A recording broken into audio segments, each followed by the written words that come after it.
Bueno, buenas noches. Entonces, hoy entramos en lo que es la última clase de este segundo curso que tienen en la maestría en ciencia de datos, llamado análisis estadístico.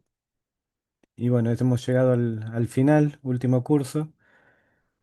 Perdón, última clase, no último curso, última clase, em, en la cual vamos a ver la unidad 4.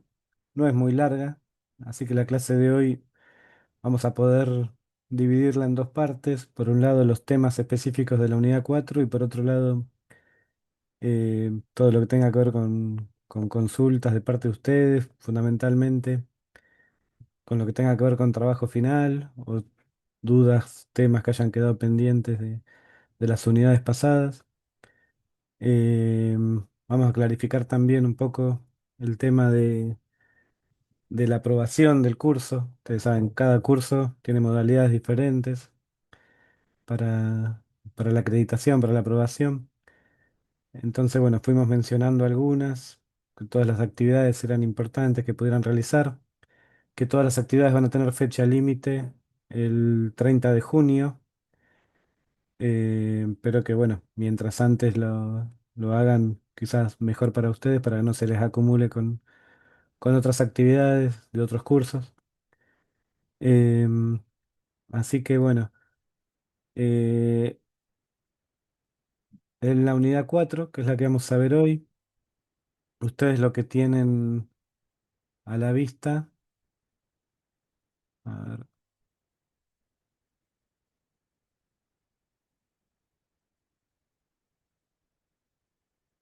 lo que tienen es una carpeta que se llama estadística no paramétrica, material complementario, bueno, y espacio de consulta.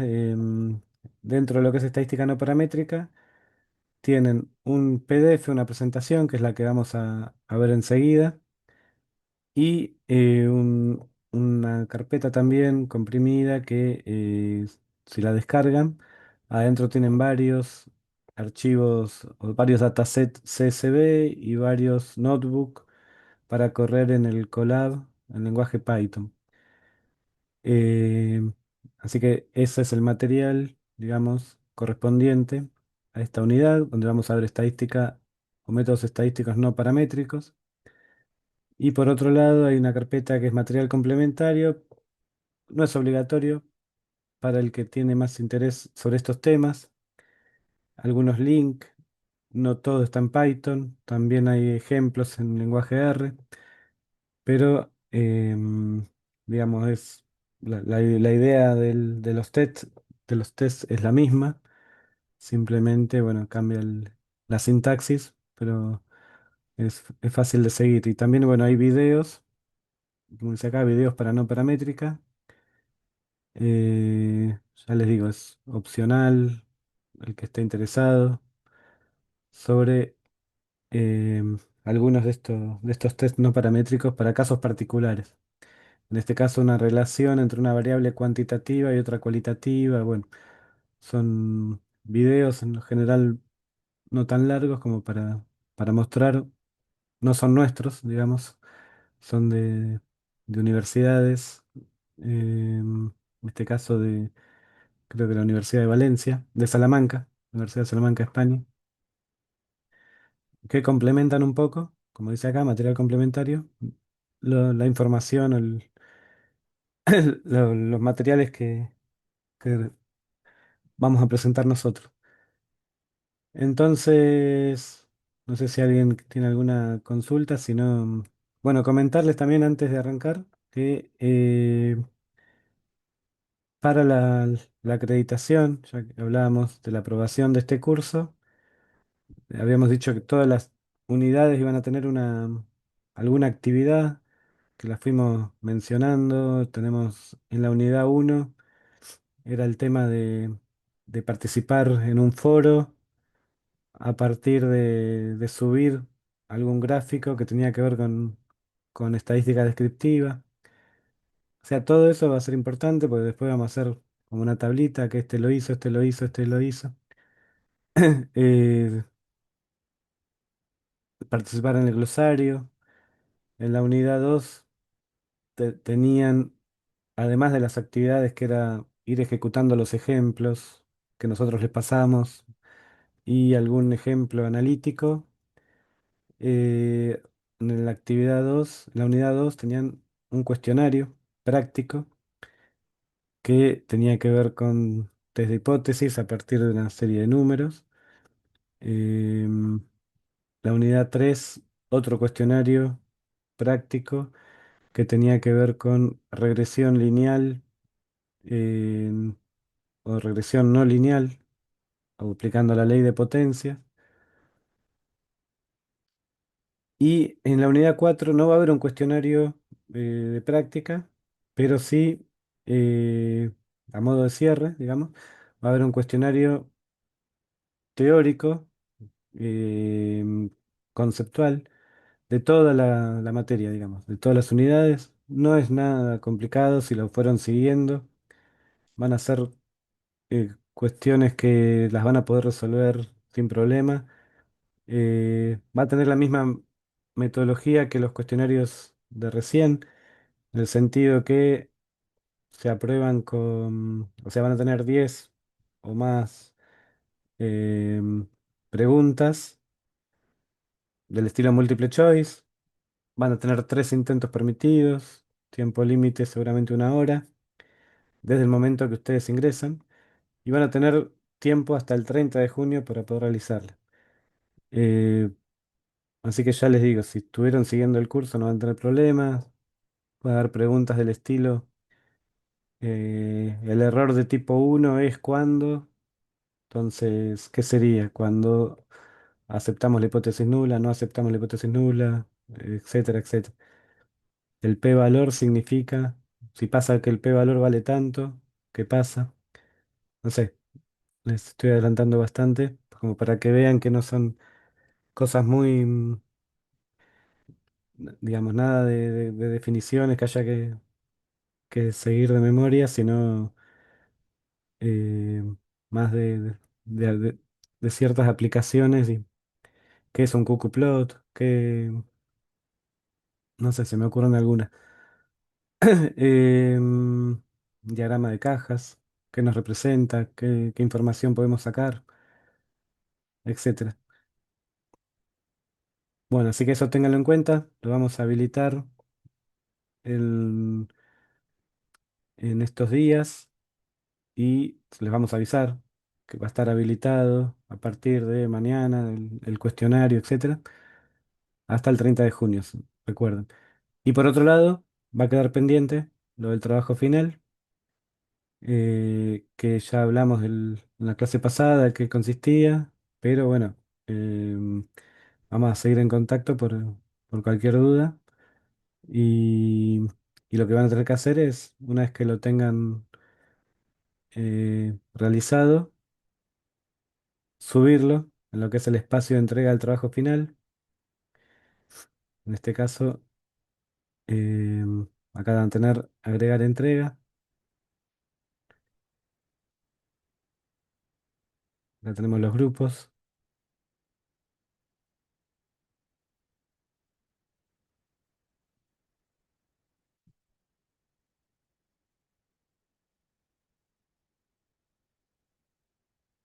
Si alguien no estuvo la clase pasada o no vio la grabación y no sabe de qué estamos hablando, presentamos un trabajo final que tiene que ver con dataset de estaciones meteorológicas. La idea es hacerlo en grupo y en la pestaña donde dice trabajo final, ustedes tienen la posibilidad de agregarse en los grupos. Por ahora hay 8 grupos armados, bueno, hay 9, un solo integrante. Em,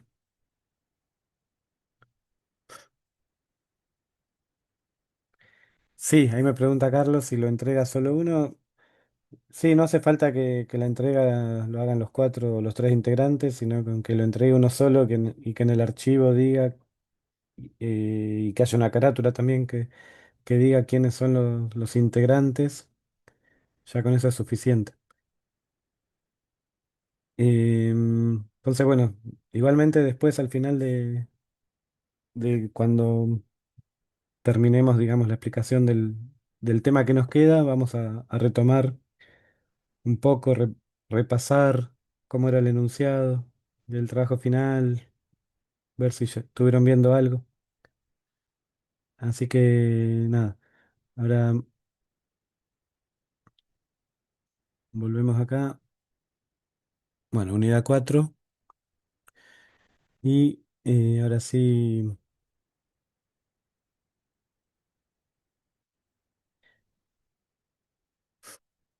entonces esta es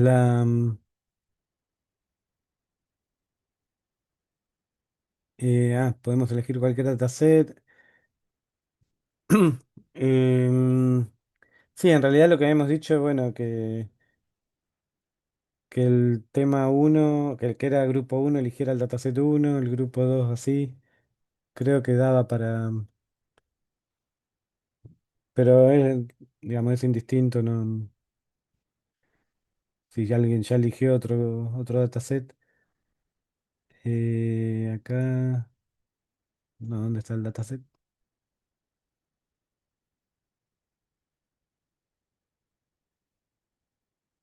Enunciado. En el siguiente enlace están los datasets.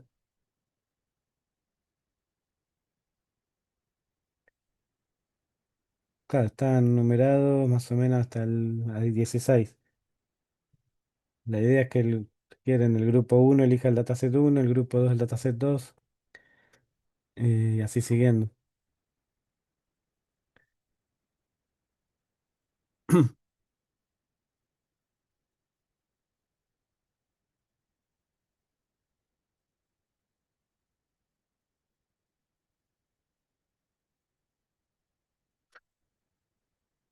Ahí José me preguntaba si lo puedes hacer solo o con alguien de otra comisión. Mira, prefiero que lo hagas con alguien de la otra comisión y no solo. Si vos conocés a alguien de la otra comisión y podés unirte al grupo que tenga o con la otra persona, está todo bien.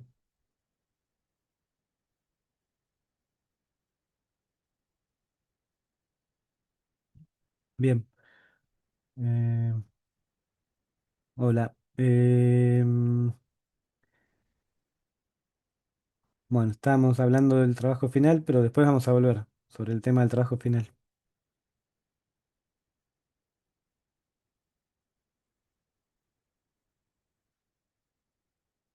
Bien, ahora vamos a arrancar con lo que es el último de los temas. Em, digamos, hasta ahora lo que estuvimos haciendo un repaso, un gran repaso, un breve repaso, mejor dicho, de lo que fue este curso, análisis estadístico. Digamos que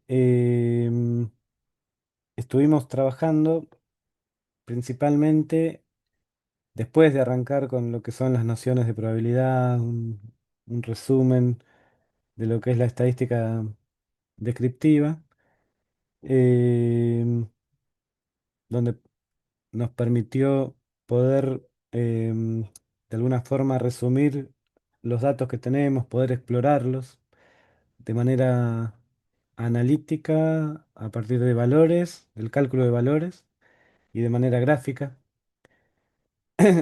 Em, Luego pasamos a estudiar diferentes tipos de test de hipótesis sobre la media, sobre la varianza, vimos, sobre proporciones, diferencia de proporciones, y sobre la media también en distintas circunstancias. Y eso nos permitió ir tomando decisiones estadísticas a partir de las muestras que teníamos. Em, y en particular fuimos trabajando sobre métodos llamados paramétricos.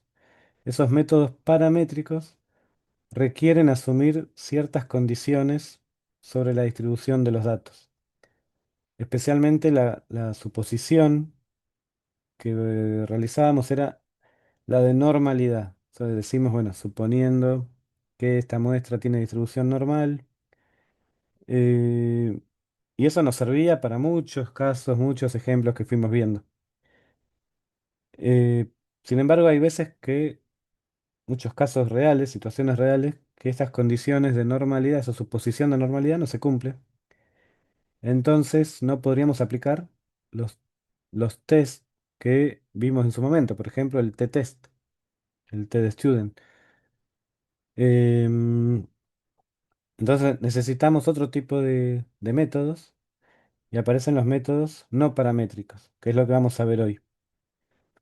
En particular, vamos a ver un par de métodos no paramétricos, hay muchos más, pero para que tengan una idea, que vean algo de lo que puede llegar a pasar, que no siempre la muestra tiene una, o es válida esa suposición de que la muestra tiene distribución normal. Queremos mostrarle algo de la estadística no paramétrica. Em, Bien, entonces, entre los objetivos principales de la clase de hoy, tenemos que, primero vamos a introducir el concepto general de la estadística no paramétrica y poder comprender esa diferencia con los métodos paramétricos que mencionábamos antes. Pero también vamos a hacer hincapié, digamos, en la importancia de analizar y verificar previamente, antes de aplicar nada, verificar normalidad mediante ciertos test. Vamos a ver algunos test que no vimos antes, pero o los mencionamos como para que sepan que eso existe y algunos sí los vamos a aplicar, que son los que nos van a permitir medio decidir, bueno, esa suposición de normalidad, hasta qué punto es válida o no es válida, hasta qué punto los métodos paramétricos nos van a servir o directamente tenemos que pasar a métodos no paramétricos. Em, bueno, en particular dentro de los métodos no paramétricos que vamos a ver dos, les decía, que es el llamado test del signo y el test de rangos signados de Wilcoxon, que ambos métodos se trata de, digamos, realizan inferencias sobre medianas y comparan muestras sin asumir normalidad. Entonces no importa si tienen instrucción normal o no. Entonces después vamos a ver complementando lo que es la teoría, vamos a ver ejemplos en Python. Entonces lo que decíamos era, antes de aplicar nada, lo que uno debería hacer es verificar si los datos cumplen con la condición de normalidad. Entonces, eh, si eso se verifica, ahí estamos en condiciones de poder aplicar algún test paramétrico, como los que vimos hasta la clase pasada. Y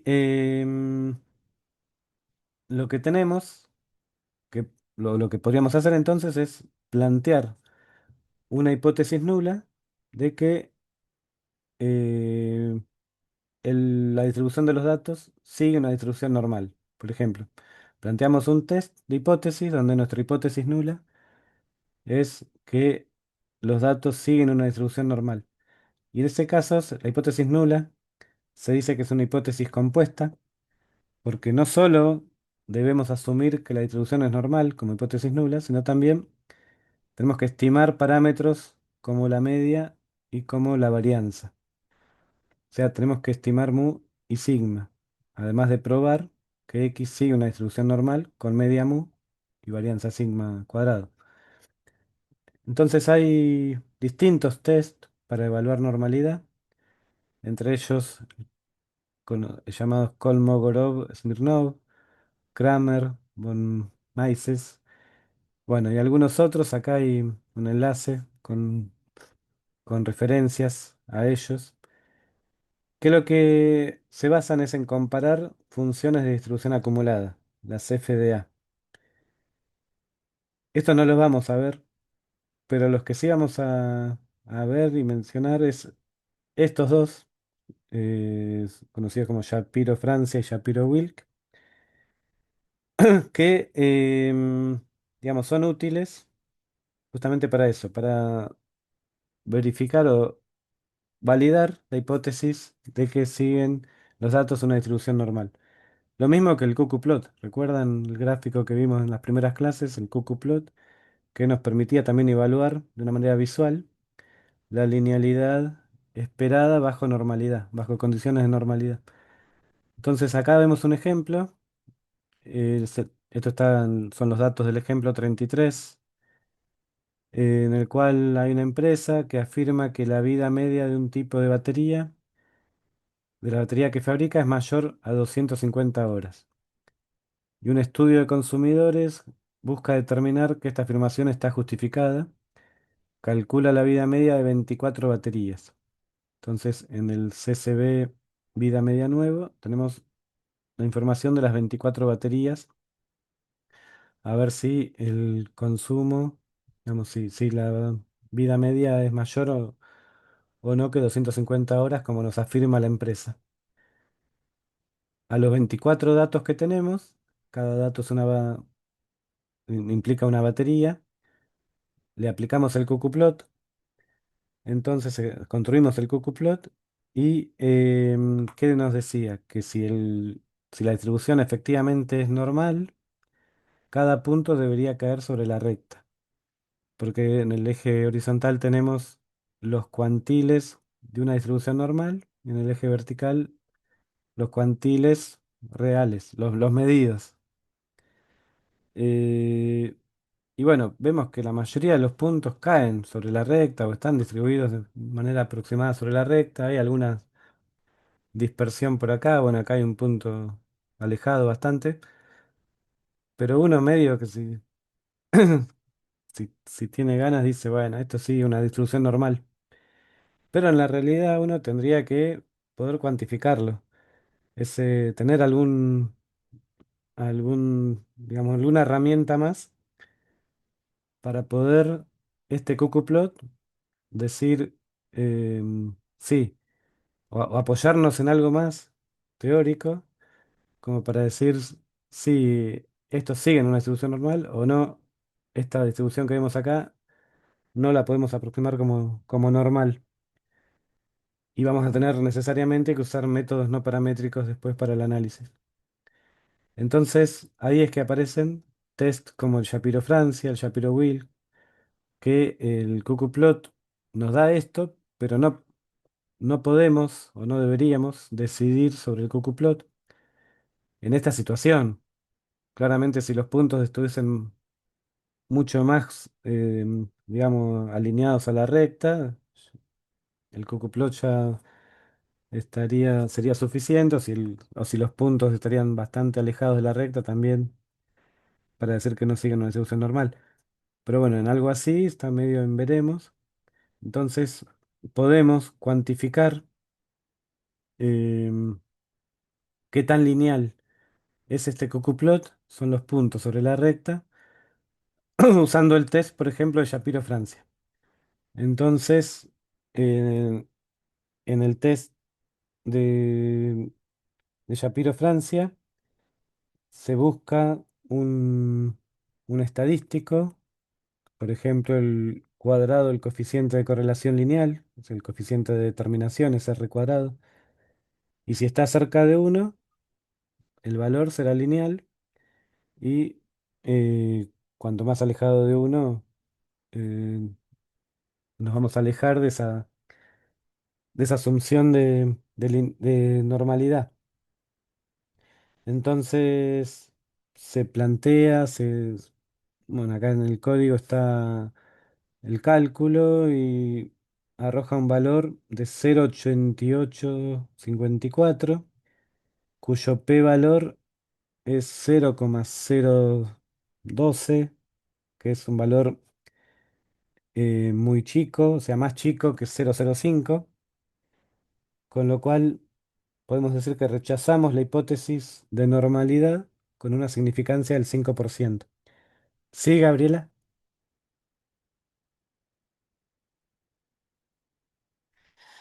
Perdón, de eso justamente era mi consulta. Yo cuando miré los ejemplos de los cucuplot, iba pidiendo este R cuadrado a la IA a ver qué tanto se acercaba a la recta. Porque si no nos quedamos con una comparación visual. Entonces vos Sí, este test de hipótesis que hiciste,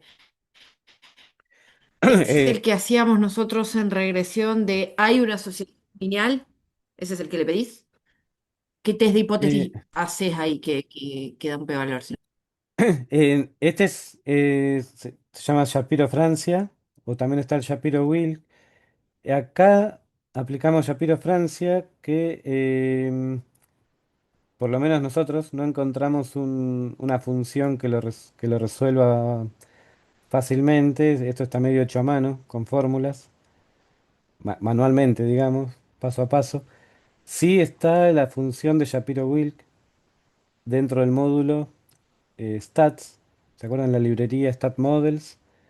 Hay un módulo Stat, que tiene muchas cosas estadísticas, y hay una función que se llama Shapiro.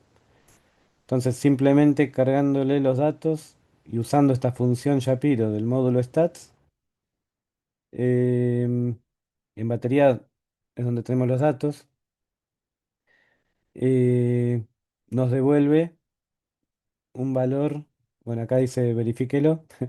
Está seguramente ahora lo podemos correr y vemos que el p-valor también va a ser muy chico. Es otro test, pero la idea es la misma. Em, sí, son, digamos, para poder cuantificar esa relación. No es exactamente la regresión lineal que vimos la clase pasada, porque acá no tenemos en el eje X, digamos, la variable de entrada, en el eje Y la variable de salida, sino que estamos hablando de cuantiles, son otras. Los, em, digamos, estos puntos no son los datos tal cual los tenemos. Em, esto es más para analizar si la linealidad del cucuplot. Podemos ver el ejemplo.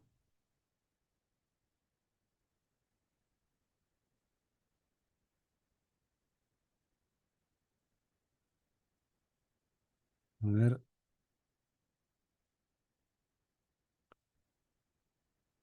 Ah, empieza acá. Un ejemplo de estadística no paramétrica. Eh, Voy a leer el archivo, el CSV, vida media nuevo.csv. Como no lo tengo cargado la ruta, no lo tengo en un GitHub, en mi Drive, lo voy a cargar temporalmente acá. De paso van viendo. Eh, Busco el CSV, cuál es la vida media nuevo, y lo tiro por acá.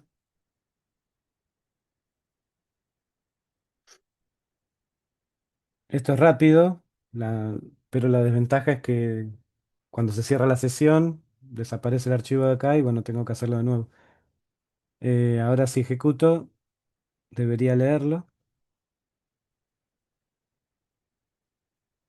Fíjense que estamos usando estas librerías, NumPy, Pandas, Matplotlib para gráficos, SciPy. SciPy es la librería donde está el módulo stats de funciones estadísticas. Em, en datos almacenamos digamos, el dato sería el data frame, donde guardamos los datos del CSV. ¿Y el data frame qué era? Era una tabla, una matriz con filas y columnas. Em, bueno, acá habría, podríamos em, leer de qué consiste ese dataset, pero no sabemos, no tenemos la información acá. Lo voy a crear,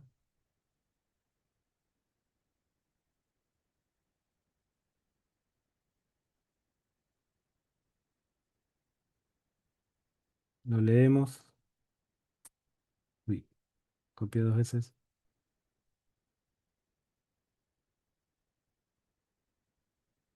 Ah,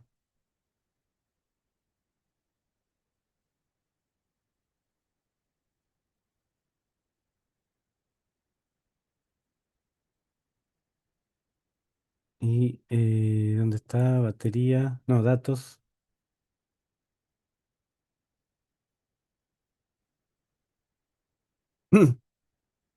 A ver, para poner bien.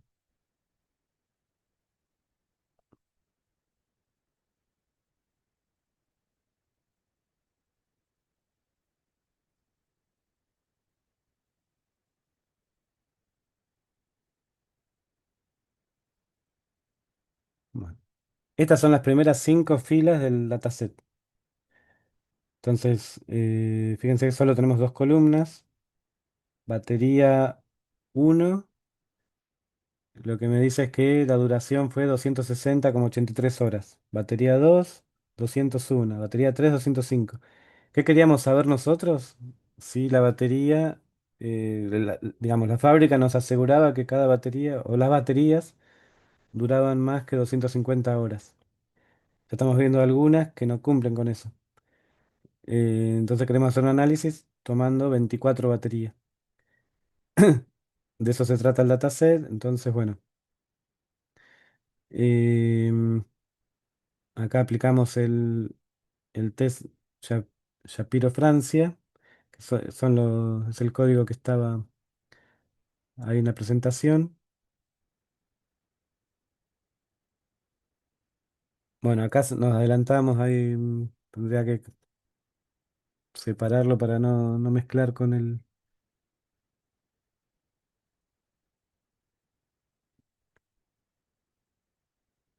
eh, bueno, esto nos dice que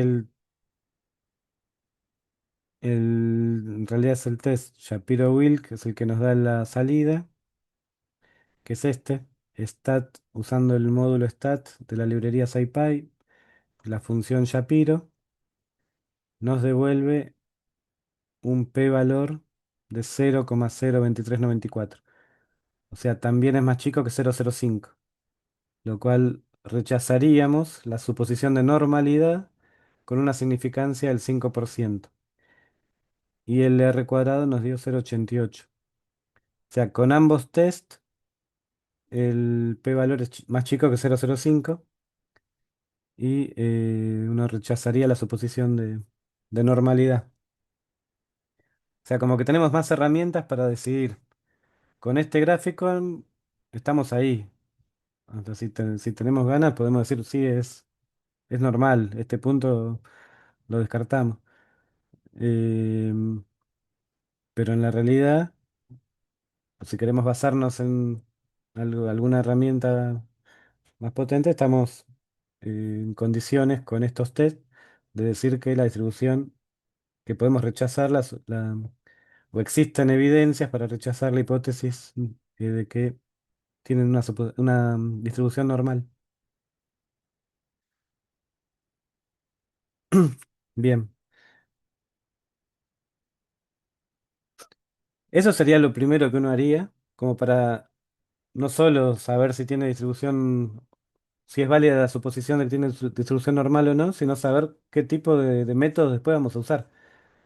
Si es válida la suposición de que tienen distribución normal, podemos aplicar tranquilamente test paramétricos, como fue lo que vimos en las clases anteriores, eh, y que nos servían para un montón de problemas reales, cotidianos, análisis de problemas, de muchos ejemplos que vimos y muchos otros. En el caso que esa suposición no podamos validarla y necesitemos pasar a otras herramientas, están las herramientas no paramétricas. Bueno, en particular vamos a ver dos herramientas que son test del signo y test de rango asignado de Wilkinson. Vamos a ver después la diferencia. Em, ay, perdón, ¿qué pasó?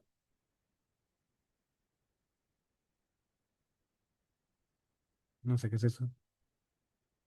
¿Están por ahí? ¿Me escuchan? A ver. Sí, se Sí, escucha, profe. te escuchamos, profe.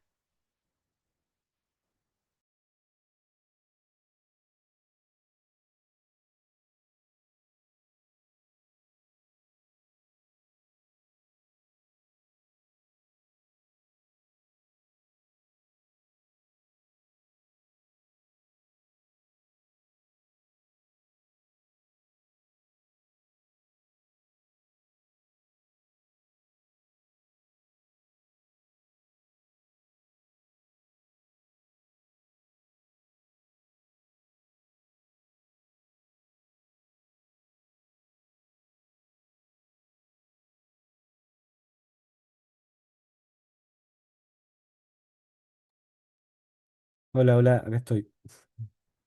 Bien. Bueno, entonces, antes de empezar con esos dos test particulares de los métodos no paramétricos, lo que tenemos que saber es que los métodos paramétricos suponen, em, como habíamos dicho antes, los métodos paramétricos suponen generalmente que los datos provienen de poblaciones normales, eh, pero pueden fallar cuando la distribución es muy asimétrica o contiene valores atípicos o cuando la muestra es pequeña. Entonces, en esos casos es cuando uno puede usar o debería usar métodos no paramétricos. Entonces, estos métodos, lo bueno que tienen, digamos, es que no requieren conocer de antemano qué distribución tienen los datos. em, y muchas veces trabajan con rangos, con signos o categorías. Entonces, digamos, no con valores exactos. No me importan los valores exactos, sino quizás, ya vamos a ver los ejemplos, eh, me interesa más el signo, me interesa el rango. Entonces son muy utilizados estos métodos no paramétricos, por ejemplo, en ciencias sociales, en medicina, cuando la información disponible es ordinal o cualitativa. Entonces, un ejemplo de donde uno podría aplicar un método no paramétrico es, imagínense dos jueces que deben clasificar 5 marcas de cerveza de mucha demanda mediante la asignación de un grado. Entonces se le pone el uno a la que se considera de mejor calidad, el 2 a la segunda, 3 a la tercera, etcétera, etcétera. Pero eso lo hace un juez. Otro juez hace lo mismo. Y después lo que se va a tratar de probar es, mediante una prueba no paramétrica, si existe algún acuerdo entre los dos jueces. Ese es un ejemplo, obviamente, muy, muy simple y muy pequeño, pero que puede ser aplicable a situaciones más complejas. Entonces, entre las características de, de los métodos no paramétricos, o entre las ventajas, es que son fáciles de implementar, funcionan para distribuciones diferentes y permiten trabajar con datos, como decíamos, ordinales o categóricos. Y sin embargo, bueno, también tienen alguna desventaja que pierden eficiencia. O sea, si la distribución en realidad era normal, también se pueden aplicar los métodos no paramétricos, pero tienen menos eficiencia que los métodos paramétricos ante una distribución normal. Em, Como dice acá, no utilizan toda la información que proporciona la muestra, por ello una prueba no paramétrica es menos eficiente que un método paramétrico cuando la población es normal. Ahora, proporcionan una mejora considerable sobre los métodos paramétricos cuando las poblaciones se alejan de la distribución normal. Entonces ahora sí vamos a empezar con uno de los dos tests que vamos a ver como ejemplos, que es en primer lugar el test del signo. Como decíamos recién, los test no paramétricos en general no se basan en valores exactos, sino en parámetros como el rango, como el signo. Y em, en el test del signo, o el test del signo, se utiliza para realizar inferencias sobre la mediana de una población.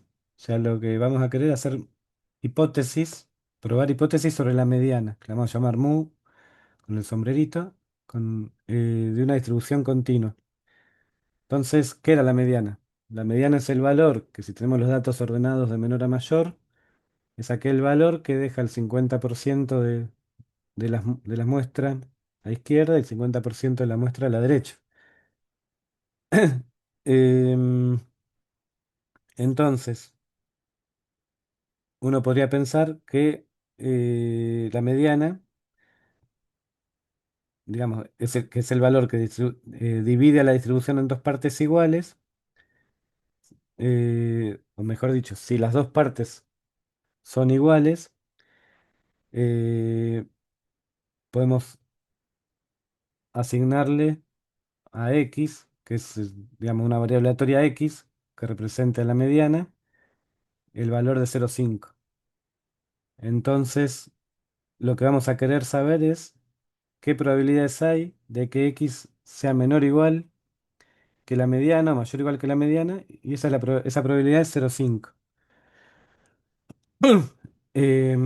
La probabilidad de que un valor observado sea menor o igual o mayor o igual que la mediana es 0,5. No que la mediana es 0,5, sino que la probabilidad es 0,5. Em,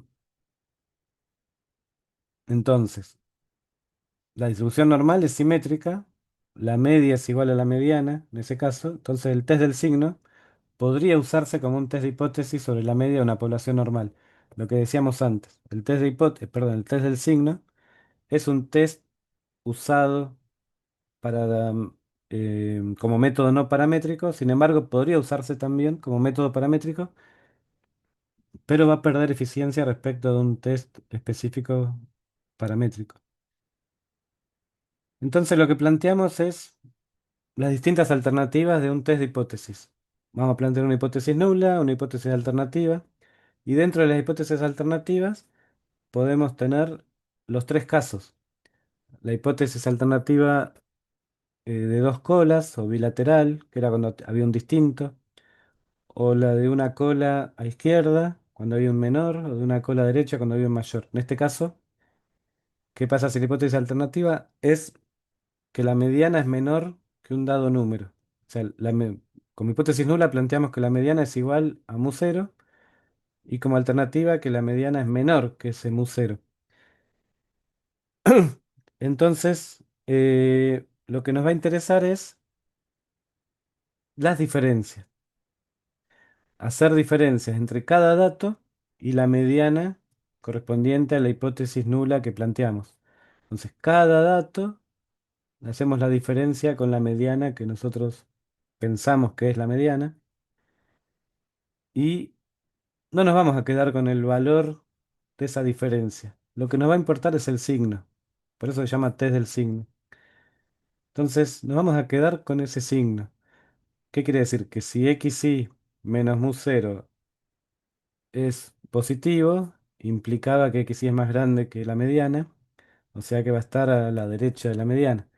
Si esta diferencia es negativa, implica que xy digamos, es menor que mu cero y va a estar a la izquierda. Entonces lo que vamos a contar es cuántos valores tenemos positivos y cuántos valores tenemos negativos. Entonces, vamos a decir que el número de estas diferencias que son positivas, vamos a llamar R más, va a ser nuestro estadístico de prueba apropiado para este caso, donde la hipótesis alternativa es que que la mediana sea menor que mu sub cero.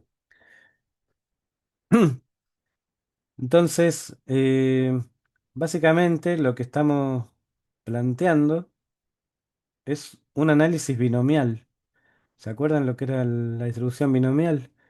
Era una distribución primero que era una distribución discreta que se basaba en los experimentos de Bernoulli, esos experimentos que era éxito o fracaso. Nosotros conocíamos la cantidad de datos o la cantidad de veces que se repetía el experimento y conocíamos la probabilidad que exista un éxito o la probabilidad que exista un fracaso. Llamábamos P. Entonces, esa prueba de hipótesis nula es en realidad una prueba de que el número de signos positivos es un valor de una variable aleatoria binomial con parámetro un medio. Entonces, bueno, em, el p-valor lo podemos calcular evaluando qué tan extrema resulta la cantidad observada de signos positivos. O sea, este R más es suficientemente grande, la cantidad de signos positivos, y esos signos positivos lo que me están diciendo, si son muchos, es que hay muchos valores por encima de la mediana. Eh, Así que, digamos, esto se basa en sacar diferencias, en contar cuántos signos positivos tenemos y después es lo mismo que antes. Si el p-valor es menor que un nivel de significancia elegido, se concluye que existe evidencia suficiente para afirmar que la mediana es menor que el p-valor hipotizado. Digamos que se rechaza la hipótesis nula y si hay evidencia suficiente para aceptar la hipótesis alternativa. Cuando el p-valor es muy pequeño. Em,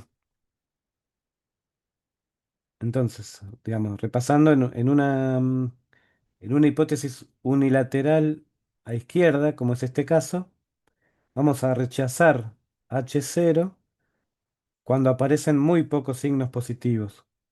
Cuando R más que la cantidad de signos positivos es muy pequeña, con lo cual quiere decir que hay muchos signos negativos. Por eso estas diferencias nos da negativa y muchos XY que están por debajo de mu sub 0.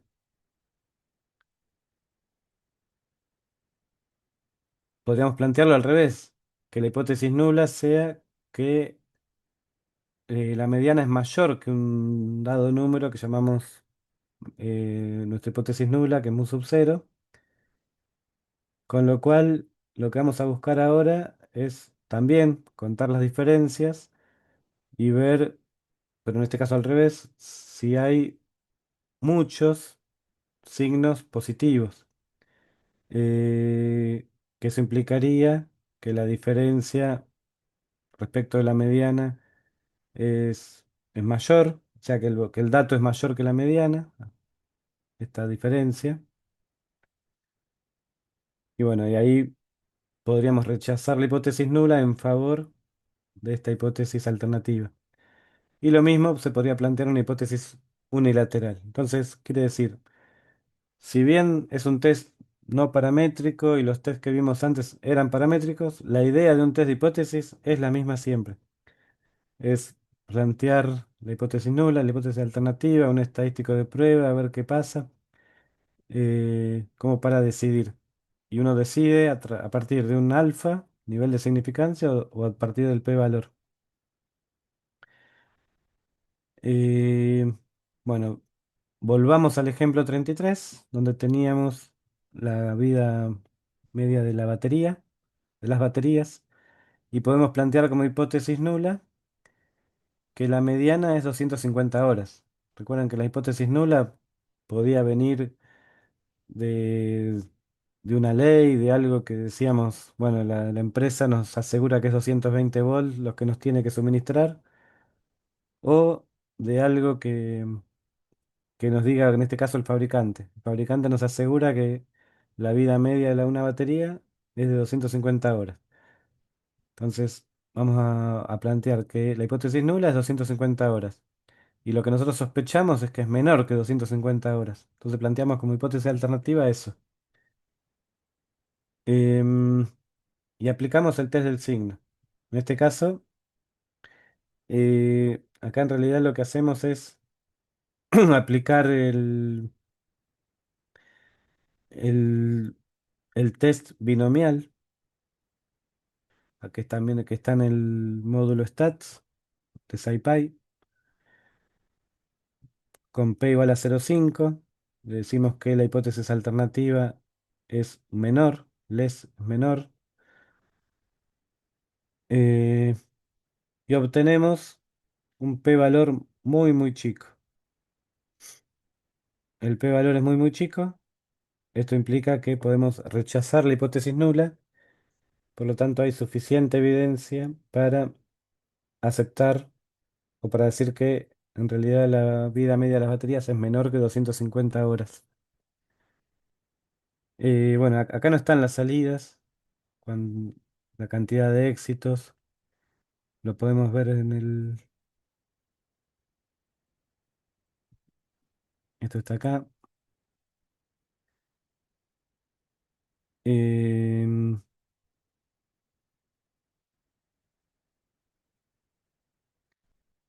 entonces, el test del signo, que se asemeja, dijimos, a una distribución binomial o un test binomial, nos da esto, un p-valor muy pequeño. ¿Y eso por qué? Porque la cantidad de éxitos, ¿y a qué llamamos éxitos? Cuando la diferencia es mayor que cero, o sea, el signo es positivo, o bien que x es mayor que 250, son 5. Sobre un total de 24, 5 eran mayores que 250. Y obviamente el resto menores que 250, o lo sumo igual. Eh, en base a esto podemos rechazar la hipótesis nula. Nuevamente, esto es un ejemplo con pocos valores, pocos datos, simplemente a modo de muestra de cómo poder aplicar los test no paramétricos para después dataset más grandes. Así que bueno, eso sería el ejemplo 33. Creo que no están en orden, porque pasamos de la clase anterior que habíamos terminado con el ejemplo 20, 20, 21, 22. Pero bueno, tengan en cuenta que este curso, esos creo que se los comenté anteriormente, se daba en en lenguaje R y hubo que adaptar todos los códigos a Python y, y después también habían otras presentaciones que no, digamos, escapaban al objetivo un poco de relacionar la estadística con la ciencia de datos, que en definitiva la maestría que están haciendo ustedes. Entonces, no queríamos extendernos demasiado, hubo material que fuimos eliminando para la maestría. Sí quedaron como cursos bien de estadística. Em, bueno, quizás por eso los errores de numeración de los códigos.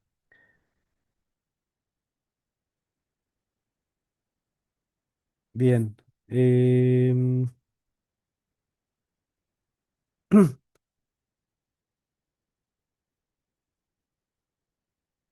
bueno, uno podría, en base a lo que conocemos del teorema del límite central, que cuando tenemos una cantidad de muestras elevadas, moderadamente grande, cualquier distribución puede aproximarse por una distribución normal. También podría pensar en eso, eh, dado que en principio nuestra distribución es binomial, éxito o fracaso. Cuando la muestra es grande, podríamos pensar en que eso tiende a una distribución normal y este sería el estadístico de prueba. Y ya usaríamos, lo trataríamos como un test paramétrico, como los que vimos en en la unidad 2.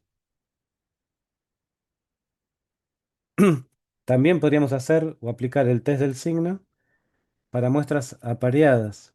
No sé si vimos anteriormente algo de muestras apareadas, pero las muestras apareadas es, son bastante usadas, sobre todo en el ámbito de salud, de química, como por ejemplo para uno realiza mediciones antes y después de algo. Por ejemplo, antes y después de un tratamiento.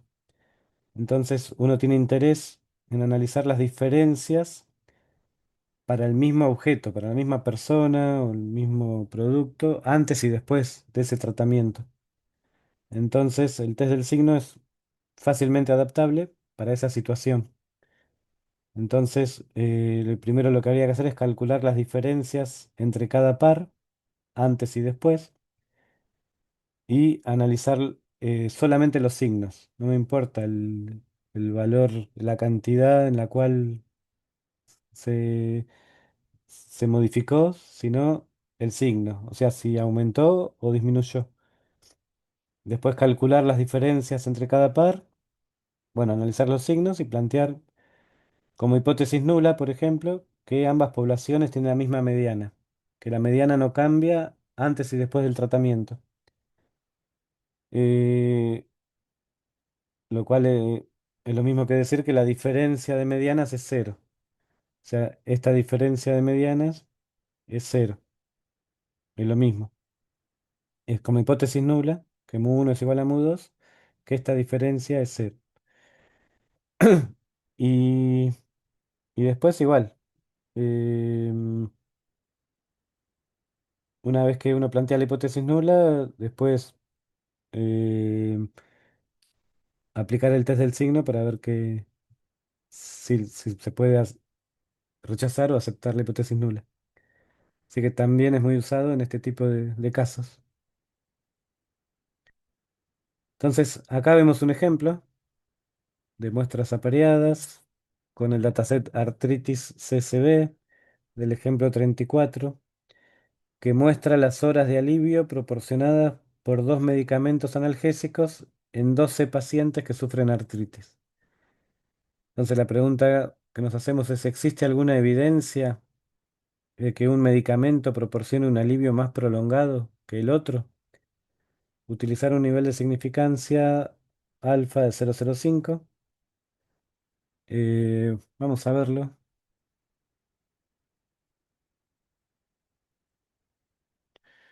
El ejemplo 34. Bueno, nuevamente hay que leer el... A ver,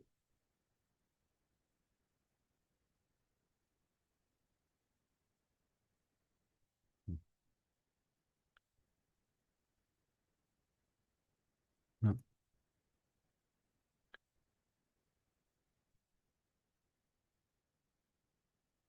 era artritis.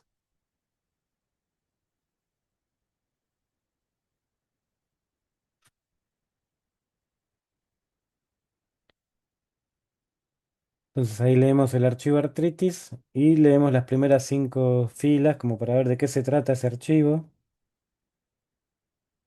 Y tenemos droga A 2, droga B 3,5, 3,6, 5,7, cantidad de datos 12. O sea, en total son 12. Eh, si yo acá le pongo 12, directamente me va a leer los 12. Em, ¿Y qué eran estos? Cantidad de horas, ¿no?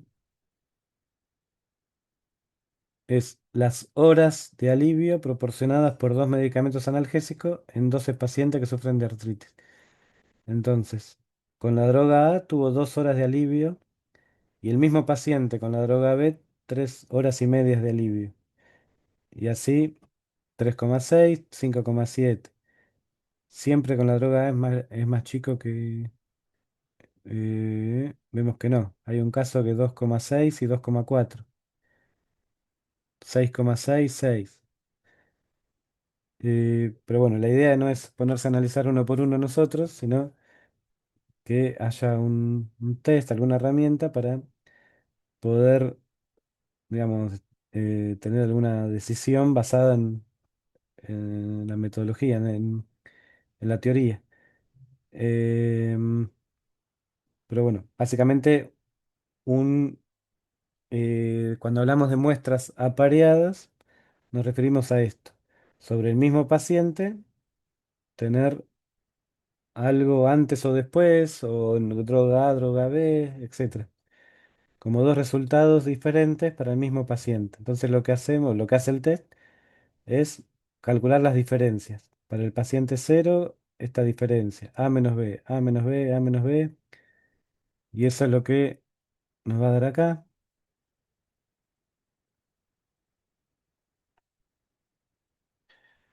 Está complicando acá el teclado.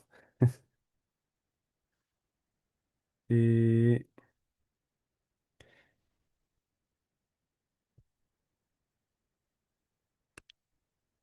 uh,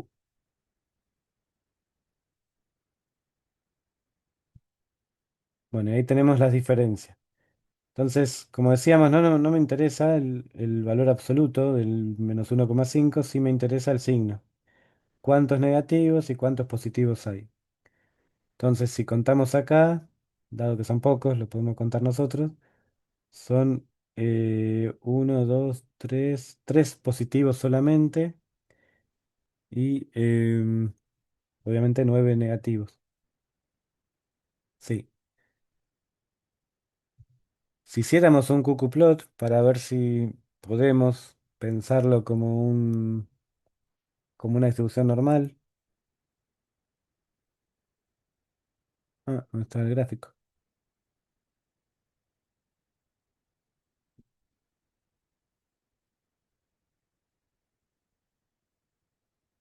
A ver, ahí está. Bueno, acá cuidado con cuando lo descarguen. Si no les aparece el gráfico, comenten esta línea. Close. Este sería el gráfico y bueno, y podemos ver acá que no tiene, los puntos no están sobre la recta, así que no podríamos decir que siguen una distribución normal, así que está bien usar métodos no paramétricos.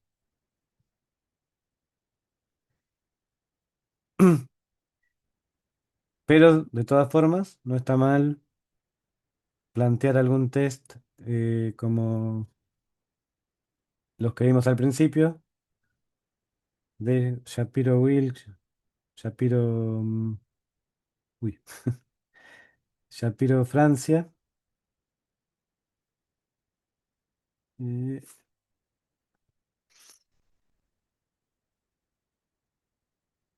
y nos devuelve un p-valor muy pequeño, con lo cual confirmamos que rechazamos la hipótesis nula, que la distribución tiene que esta distribución es normal. Y acá es cuando aplicamos el test del signo y nos da un p-valor de 0,146, que es bastante alto, es un p-valor alto, que eso nos dice que no hay suficiente evidencia para rechazar la hipótesis nula, que la muestra, ¿cuál era? Volviendo al ejemplo. Ay. eh, lo que nos dice es que no hay evidencia para decir que un medicamento proporciona un alivio más prolongado que el otro. En p-valor no hay evidencia para rechazar H0, de que las medianas son, la mediana es igual a cero. La diferencia de las medianas es igual a cero.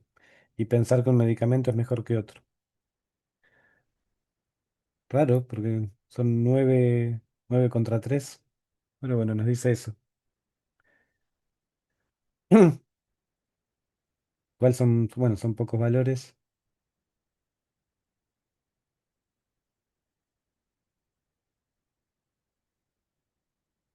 Bien, ¿cómo venimos hasta acá?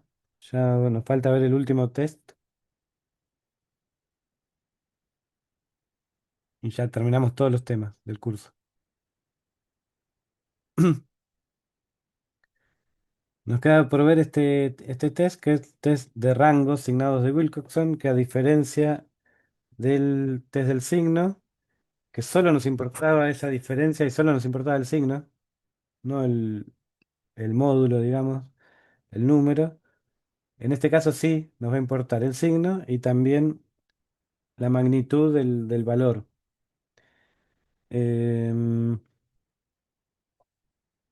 entonces se dice que el test del signo utiliza únicamente la dirección de las diferencias y descarta información sobre el tamaño de esas diferencias, mientras que este test mejora al anterior porque incorpora también, además del signo, la magnitud de las diferencias. Y lo que este test de rangos signados de Wilcoxon se basa en observar las diferencias, si son positivas o negativas, y tener en cuenta el, el valor y ordenarlas en valor absoluto, o ordenarlas, por ejemplo, de mayor a menor. Em, Vamos a ver después un ejemplo de cómo es que funciona este test. es un poco más potente que el test del signo.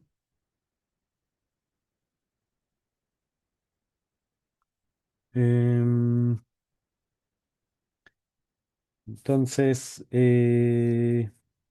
bueno, no quiero meterme tanto en la parte analítica, parte teórica, pero básicamente es lo que le comentaba.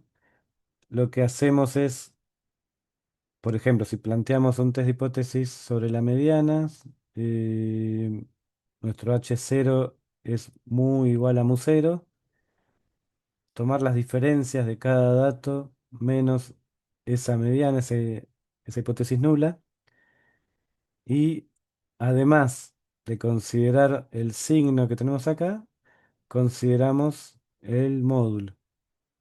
Entonces, después los vamos a ir ordenando en base a módulo, en base al rango. El rango sería esa diferencia entre el valor y la mediana.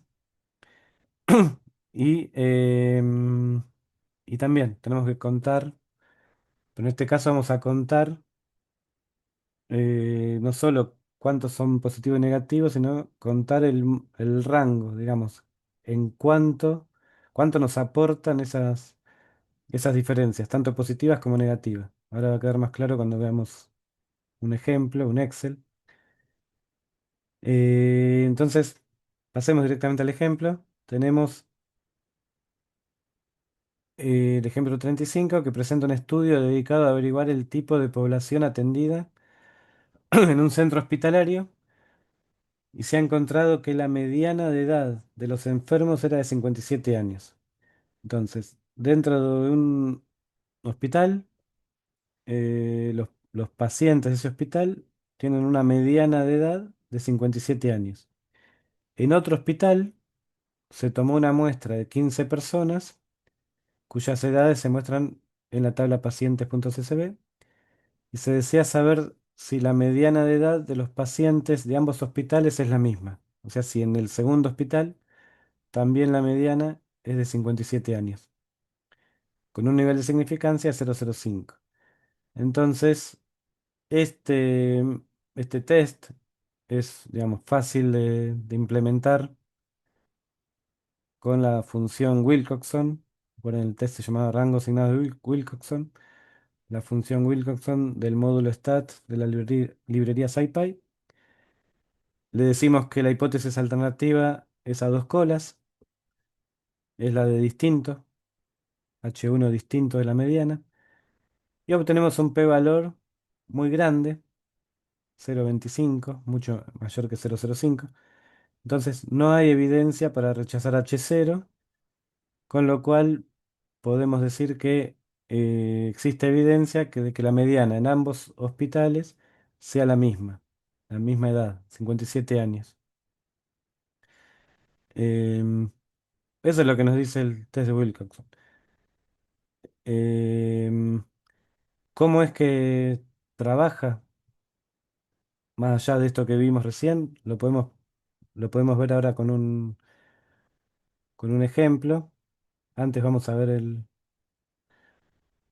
tema de Python.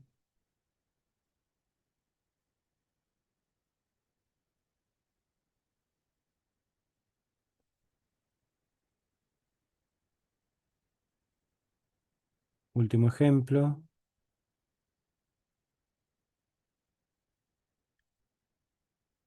Eh, bueno, hay que leer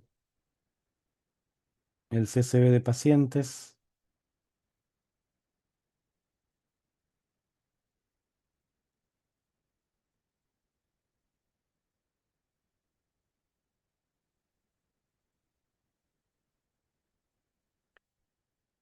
Tardando un poquito.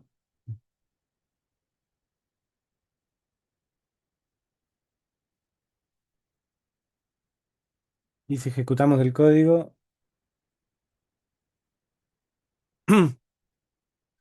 nos va a dar, bueno, las edades de los 15 pacientes del segundo hospital. En este caso, las primeras 5 filas. 26, 90, 44. La idea era ver si la mediana, podíamos decir que la mediana era 57. Y lo que nos dice el test de Wilcoxon eh, que el p-valor es 0,2441, es muy grande, con lo cual rechazamos, perdón, no hay evidencia suficiente para rechazar la hipótesis nula de que ambas medianas son iguales. Y acá nos tira un estadístico de 39,5. Y en base a este estadístico que se calcula este p-valor. ¿Cómo calculó este estadístico de 39,5? En base a los datos que teníamos antes, de acuerdo al criterio o al método de Wilcoxon. eh, Ese estadístico 39,5 sería esto. Sale de lo que decíamos hoy, al hacer las diferencias en valor absoluto y ordenarlos de menor a mayor o de mayor a menor, después sumar los rangos positivos por un lado, los negativos por otro, y el mínimo del rango positivo o negativo, ese va a ser nuestro W. Y en base a eso, bueno, se acepta o se rechaza o se calcula el p-valor, que eso no está acá. Em, pero ¿cómo sería con un ejemplo, con este ejemplo, paso a paso, viéndolo con un Excel?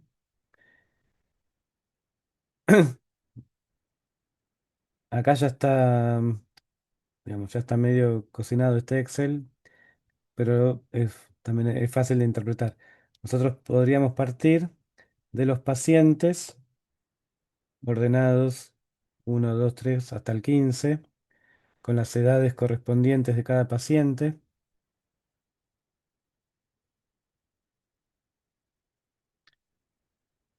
em, las edades correspondientes de cada paciente. Y como tercer columna, generamos una columna que ¿a qué se refiere? Ordenadas, dice, ¿a qué se refiere? ¿Por qué 1, 2, -8, -45? ¿Qué es esto? ¿Cómo sale este número? ¿Alguien sabe? El valor menos la mediana. Exactamente.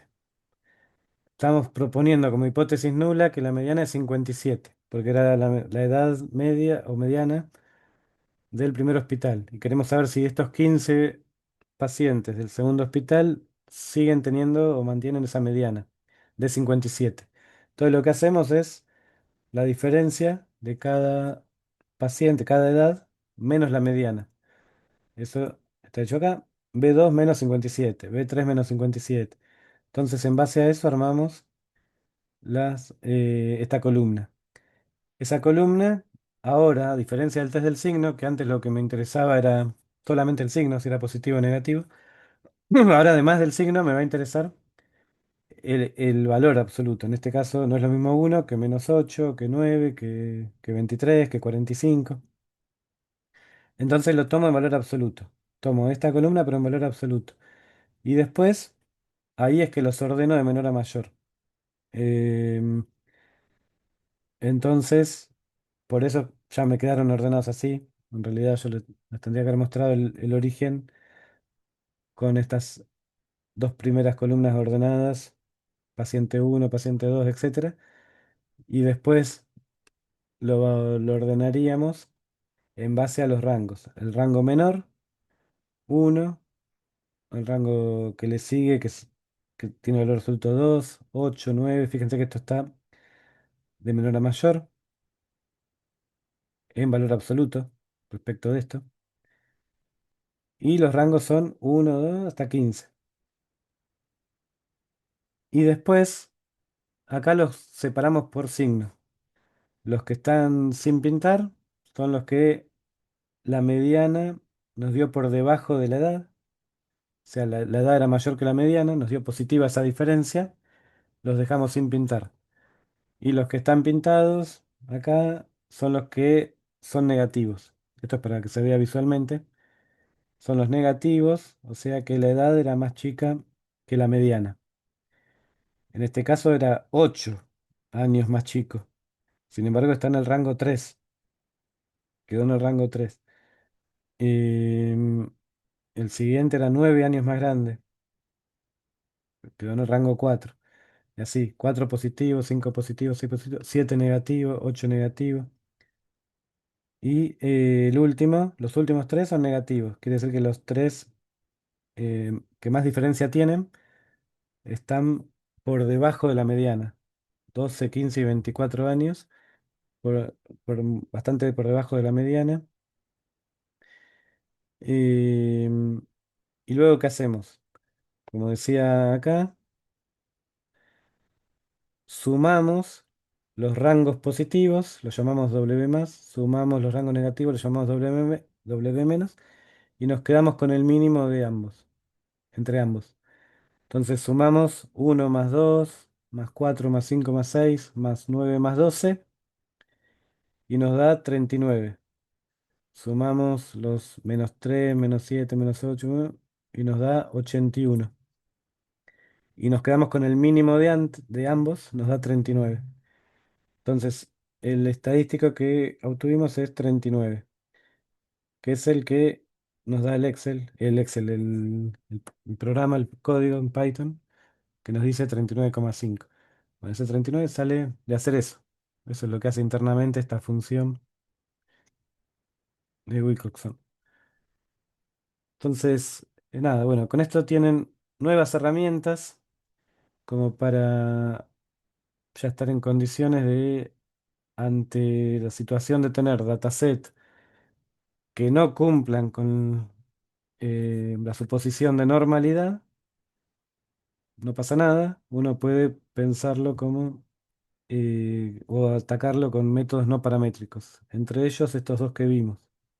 Hay otros, pero bueno, estos son los dos como para que tengan una idea que queríamos mostrar. Em, bueno, también podría aproximarse ese test mediante una aproximación normal. Este sería el estadístico de prueba en ese caso. También se puede aplicar para muestras apareadas, igual que el test del signo. Em, bueno, y acá esta tabla medio que resume un poco. De algunas cosas hablamos en este curso, en otras no, así que no se preocupen. Pero hay como una comparación de test paramétricos y no paramétricos. O sea, ¿qué sería el equivalente? Cuando hablamos de test paramétricos y hablamos del coeficiente de correlación de Pearson, que eso mencionamos, la unidad 2 o 3. eh, en los test no paramétricos, uno podría hablar de coeficiente de correlación de Spearman. No nos metimos con esto, pero existe digamos, un equivalente para los no paramétricos. O cuando hablamos de una muestra en la cual podemos aplicar un t-test, también lo podemos aplicar para muestras apareadas. Em, lo mismo podríamos hacer en el caso no paramétrico con el test del signo que vimos antes, o de Wilcoxon. Bueno, acá algo de bibliografía y con eso les dije que la clase de hoy era más corta en cuanto a la explicación. Con eso finalizamos todos los temas de la materia del curso. Y bueno, lo que quedaría ahora es escuchar a ver si tienen consultas, no solo de la clase de hoy, de la pasada y también o fundamentalmente del trabajo final. Así que quedo a la escucha.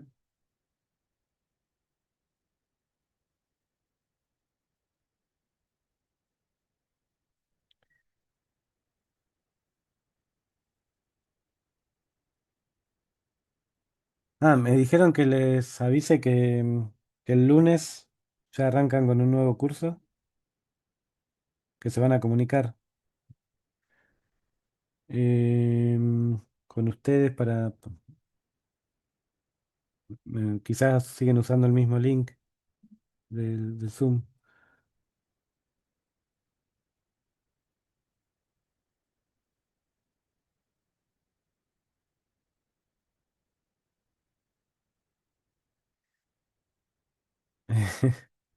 Bueno, en algún momento había que cortar, no podíamos dar todo.